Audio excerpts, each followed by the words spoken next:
Expansion. So, you know, while I was doing business, obviously in those days, wining and dining your customers was critical. As you do. Yeah, and still is, fortunately. Sure. And so I used to go and dine there. It was comfortable. The then owner of the business, who will remain nameless for good reason, had enticed me and said, "Look, I want to expand. I've Googled you. I see what you've done, where you are. You're on this board of directors. You're on that board. You're a president of this, that, blah, blah, blah. Would you consider investing? You'll get your money back in 12 months on your return on investment, and you could move into hospitality." And I was sailing pretty comfortable. Everything was good. And I really didn't need it, but I went, what the hell? I think if I can get my money back in 12 months and then repeatedly get return on that afterwards, I'll give it a shot. And the first one was to build a Hooters at Penrith.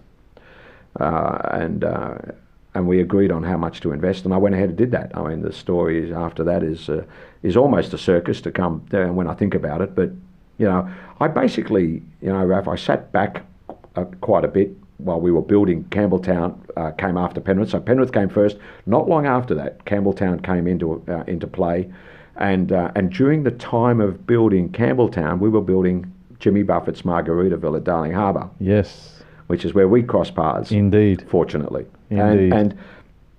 And so we had jumped on a very fast growth path, which, you know, whilst I wasn't directly involved and I was financially backing this whole thing, as I later found out, is a recipe for disaster. And it's happened too many times. It doesn't matter who the chain is that we've seen come and go in Australia, but every time everyone, all of a sudden 10, 12 restaurants, 4, 5, 6 restaurants, sure, or shops, or overstretch. You do that without sound business economics and business sense, and you know, walking the walk, talk the talk, and managing the business, not just, and at micromanagement level, you're going to fail. Yeah, I don't care what anyone tells me. Yeah. I really don't care, because it's a fact. Yeah, and you know, we were heading that way, and in fact, we did hit that way, because, you know, we built at that point. We then jumped into Gold Coast and we jumped into Townsville. So within 2 years. Wow. Bang, bang, bang, bang, bang. Now, Margaritaville was a huge investment, $3.5 million store, massive drain.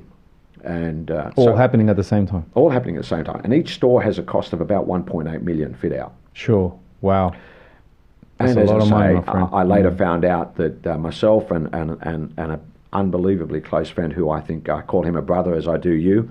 There are very few people, and I count them on my hand, that I would say that about. And a gentleman by the name of Mike Pruett, who was the CEO and still is today of Chanticleer Holdings, who owned Hooters South Africa division, several Hooters in America, and a whole chain of hamburger outlets. We met each other by default to find out that both of us, we didn't even know we were partners in Hooters Australia. And we were getting taken to the cleaners by what we thought was our then business partner, who was a crook, in a nutshell.